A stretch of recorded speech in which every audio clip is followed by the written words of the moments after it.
कोई जगह है बिट्टू गोला। बिट्टू गोला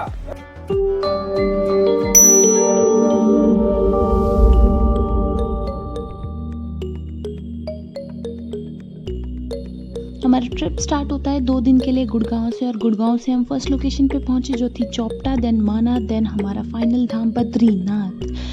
यस, तो ये मैं हवा में उड़ती हुई फर्स्टली यहाँ से स्टार्ट करके, और फिर हमने जो लोकेशन के मज़े लिए हैं, लिटरली हम जो बादलों के अंदर गए दैट वाज एपिक। और ये जो बादलों वाली लोकेशन थी, ये लोकेशन अभी तक की मेरी सबसे अच्छी लोकेशन थी। दो मैं बहुत सारा ट्रैवल कर चुकी हूँ, लेकिन this was really non comparable. And ये आप देख सकते हो कि मैंने बैक लोकेशन दिखाई है। फिर हम ये फर्स्ट लोकेशन पे पहुँचे थे जो कि कैंप था चोपटा में, और चोपटा में हम लोगों ने ये कैंप लिया है। कैंप बहुत ज़्यादा अच्छा नहीं था, मतलब ठीक था। It was just okay to live in, क्योंकि यहाँ पे जो बारिश थी वो ज़्यादा हो रही थी, और हम लोगों ने बारिश में यहाँ पे मज़े करते हुए। सो ये आदमी है जो कंघा मांगे जा रहा है, बिना कंघे के नहीं जा सकता। इसके बाद उतने हैं नहीं सर में, लेकिन इसे कंघा चाहिए।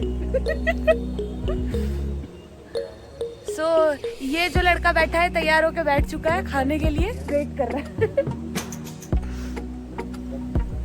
And we are waiting here for the breakfast,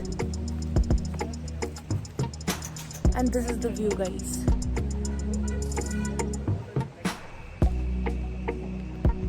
So ये लोकेशन थी for the dining, जहाँ पे अभी पूरा खाली पड़ा हुआ है। ये थी, इस कैंप का नाम है रुद्रा कैंप चोपटा, जो लोकेशन है डुग्गल बिट्टा चोपटा।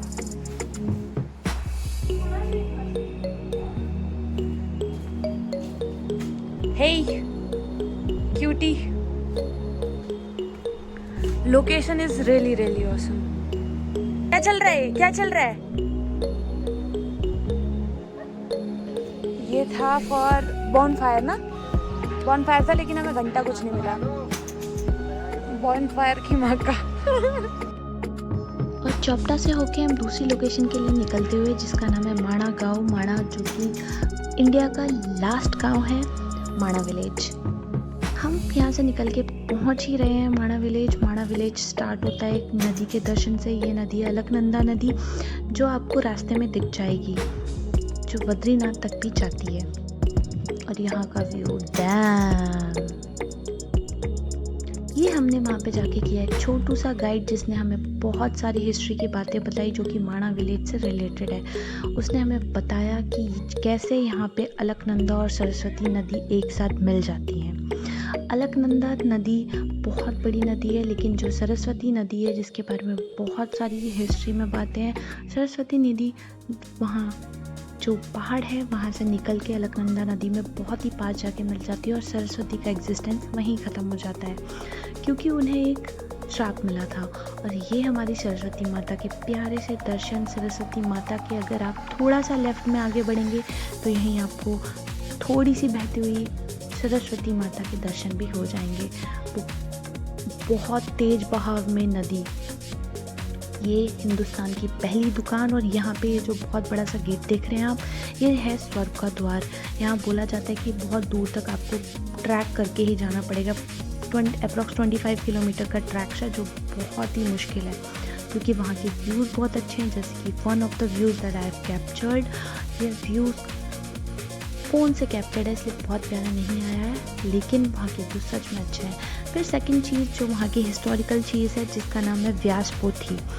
व्यासपोथी के बारे में भी अलग कहानी है कि यहाँ पे उन्होंने महाभारत की रचना करी थी। महाभारत को लिखा गया था, जो कि डिक्टेट करा था श्री गणेश जी ने, और इसीलिए इसी के पास बना हुआ है थोड़ी सी दूर जाके गणेश गुफा। और यहाँ से हम हेडिंग टूवर्ड्स द गणेश गुफा।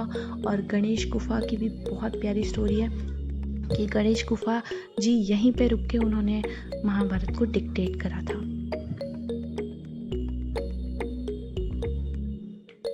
गणेश गुफा में जाना बहुत ज़्यादा मुश्किल नहीं है, थोड़ी सी सीढ़ियाँ और आप यहाँ पहुँच जाते हैं। ये है हमारे गणेश गुफा जी के दर्शन। और गणेश गुफा में ये है कि अब वहाँ बहुत सारे लोग एक साथ नहीं जा सकते हैं, वहाँ बहुत ही कम लोग एक साथ जा सकते हैं, क्योंकि वो बहुत छोटी सी गुफा है। ये उस गुफा के अंदर का छोटा सा पार्ट मैंने इसमें कैप्चर करा हुआ है। ये हमारे श्री गणेश जी के दर्शन। जय श्री गणेश। दो यहाँ के पंडित जी हमें बिल्कुल भी वीडियो कैप्चर या फोटो कैप्चर नहीं करने दे रहे थे। और ये बढ़ते हुए हम अपनी तीसरी डेस्टिनेशन के लिए, जो थी बद्रीनाथ धाम।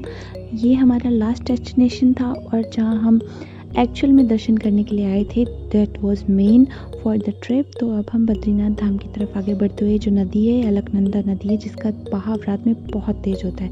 और यहाँ हमने जो लाइन में लग के थोड़ी सी मस्ती करी थी। लाइन बहुत ही ज़्यादा लंबी थी, हम लोग बहुत थक गए थे 2 ट्रैक्स करके। लेकिन फिर ये था कि this was epic.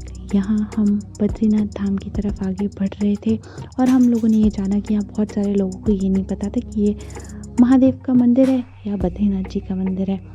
This was the Hindu temple for Badrinath. ये 4 धामों में से एक धाम है जो कि बहुत सुंदर है। और ये हम लोग अपने फ़ोटो शूट्स करते हुए, फ़ोटोज़ बहुत ज़्यादा अच्छी नहीं आई थी क्योंकि हम लोग थोड़े थक चुके थे। और फ़ोटोज़ के साथ साथ फिर हम लोगों ने बाहर निकलने का ठान लिया और हम फिर यहाँ से निकलने के लिए रेडी हो गए। हम निकलते हुए गुड़गांव की तरफ। ये जो 2 डेज़ का ट्रिप था वो थोड़ा सा ज़्यादा टायरिंग तो था, लेकिन इसमें बहुत मज़ा आया। हम लोगों ने 2 दिन के अंदर अंदर वीकेंड में बहुत चीज़ें कवर कर ली। And thank you for